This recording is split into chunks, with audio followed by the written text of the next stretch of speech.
Joined out by Kyle Neddenriep from the Indy Star. Speaking of busy, man, I know you have been that way, and you've got 2 more weeks of it at least. But the boys basketball tournament continues. A few surprises.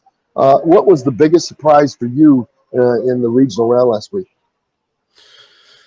Well, I thought Blackhawk Christian in Class 2A, that game against Central Noble up there, figured that would be a showdown type game. But to see Blackhawk, even without Caleb First this year, thought they had a pretty good chance to get through. And Connor Esijan, the Wisconsin recruit for Central Noble, had 30 points and had 47 earlier in the day. So he had a 77-point day in the regional. So I don't know if that was the biggest surprise necessarily, but to see Blackhawk go down and Mark Davidson, who coach of Blackhawk, who's battling cancer and has been such a influential person really throughout the state and such a good leader. His season comes to an end, but also we talked before we started here, Floyd Central losing in the early game. I think we would have saw. I think everybody kind of anticipated them playing Bloomington North in the championship game, regional championship game, and Franklin gets them. Franklin was riding a hot streak, and they're going to be a good team moving forward. They have a sophomore, will be a junior next year, Micah Davis, who's Division I point guard, long and athletic, and he was really playing well at the end of the season. So that was a bit of a surprise to see Floyd Central go down early, because I think. And Bloomington North may have beat him in the night game anyway, but I think that was probably maybe the biggest surprise of early in the day. And then Westfield losing to Kokomo at night up in Logansport. And I thought I was there in the early part of Saturday, and I thought Kokomo would give him some trouble with Flory Badunga inside, but I really thought Westfield was in a good position there to advance after beating Homestead. So. I think that was a score. I know Saturday night I was at Southport, and that score was going around, and everybody was a little bit shocked by that score. So if you don't know about Kokomo, that Flory Badunga, 6'11", 6'10", 6'11" sophomore really is a difference maker for them. So there was a few surprises. I think those three were a few of them. Yeah, anytime in high school when you have a athletic 6'11" dude, you got something on your hands. Because most people don't have that, and even if their talent has not come full-fleshed yet, they're going to be a handful regardless usually. Oh, yeah, and really I think it sets up potentially you could have a really good matchup with Xavier Booker. If those teams advance, Kokomo and Cathedral, Xavier Booker played really well Saturday night against Ben Davis. He was shooting threes. He was blocking. I think he had six block shots, if I remember correctly, and really changed the game a lot on both ends of the floor, I thought, for Cathedral. So, that could be a fun matchup. Xavier steps outside way more often than Flory does, but, still you'd have 6'10", 6'11" against each other in the same game. But, still a long way to go. I have to say about that. They're 28 and number one in the state. They play Kokomo and up in the north side of the bracket in 4A, and then Cathedral will play Bloomington North in the south. So still a ways to go for both those teams to get through, but that could potentially be a really fun matchup. And then I think I noticed Chesterton made it through. They're still undefeated out there, right? Yeah, Travis Grayson and that Chesterton team, and they're just keep on getting it done. And they go probably under the radar a little bit for an undefeated team because, I don't know why, really. They shouldn't. I think people should know about them by now. So, yeah, they're going to be – I think they're going to be a tough team to beat. They just really play well together. Grayson's a really smart, efficient guard, tough kid. So that'll be an interesting – they don't really have anybody to match up against Badunga. Not many people do, really, inside, but – the Chesterton's tough enough defensively. I think they're going to win that game, though. I just feel like they're, you get one step away at this point with the team they've had all year. I think they're going to find a way to get it done.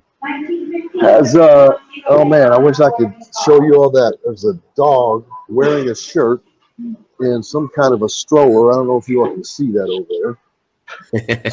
That was great. That just made my day. He's just sitting up with his shirt on like he's been here all day, waiting for room service. Any change in Mr. Basketball from this? I know Braden Smith got beat, other people got beat, but does this, the guys that are still going, does that help the guys that lost? Does that hurt?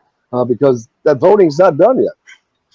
No, I came away from Saturday maybe even more, not confused, but just feeling like it's more up in the air because early in the day you saw Braden Smith and Westfield beat Fletcher Lawyer and Homestead, but Lawyer had 27 points. He played really well. For the majority of that game, he kind of outplayed everyone on the court. And then in the fourth quarter, it was Cam Hafner who kind of led the way for Westfield. Braden played really well too in the fourth quarter, but so you come away from that feeling like maybe Braden took the lead, but then Fletcher played better. So I don't know. And then they lose in the finals. So that I don't know. Braden should get a lot of credit for leading his team to that sectional championship. They beat Fishers, beat Carmel. He played sensational over the course of the sectional, and he's playing with a fractured foot with the pin in his foot. So he gets he should get a lot of credit for that. But yeah, I would say Travis Grayson should get support, I would say, from Chesterton.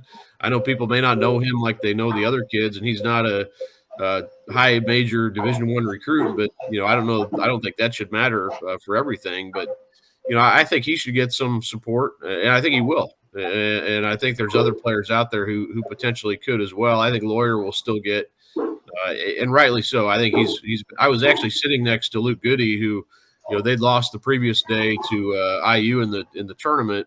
In the Big Ten tournament. So he came up and watched Fletcher play. I happened to sit right next to him, and he was asking me what I thought about the Mr. Basketball, and if Fletcher had a shot. And I said, losing this game probably, doesn't help him, but he's had such a good 2 years there. And also that's something to think about too. Braden Smith had 4 years, at Westfield. Fletcher only came in for 2 years from Michigan. So that could play a factor too. I don't know how much, but potentially that could play a factor as well. And then you have Connor Asigian from Central Noble, who, he's going to end up top 10 in the state all time in scoring, and he's just going nuts in the tournament right now. So that's saying something. Yeah, and they to get his team, if they can win this week and then play in the state finals, he'll get a stage that some of these other guys don't. To play in the state finals on TV, and kind of maybe a first time for a lot of people to see him in person. So. I think that would matter too. You don't want to forget about him. He's still alive. Travis Grayson's still alive in the tournament. And some of the other players who are in the mix, like Steve Dunn and Tay Davis, are not. So it can only help you now to still be playing and have a chance to get more support. Speaking of Fletcher Lawyer going to Purdue, will that hurt him? Will it hurt him? I don't think so. I think that's in the boat. I meant. Yeah, I think that's I don't know, a misnomer or a misconception.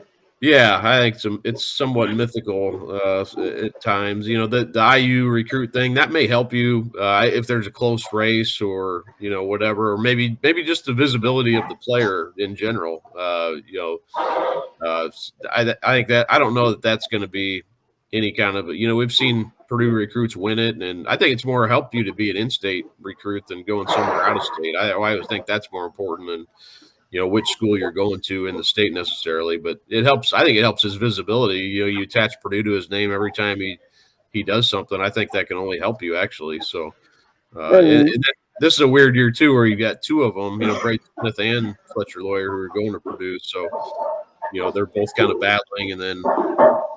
I don't know. I don't think it has much of a factor again. Yeah, and plus it probably would matter more if Indiana was doing much better. Although they're doing fine, they're making their way. They made their way into the NCAA tournament, got a first win. So, but they're still trying to get back to that level. This weekend, what are the matchups that you're looking forward to?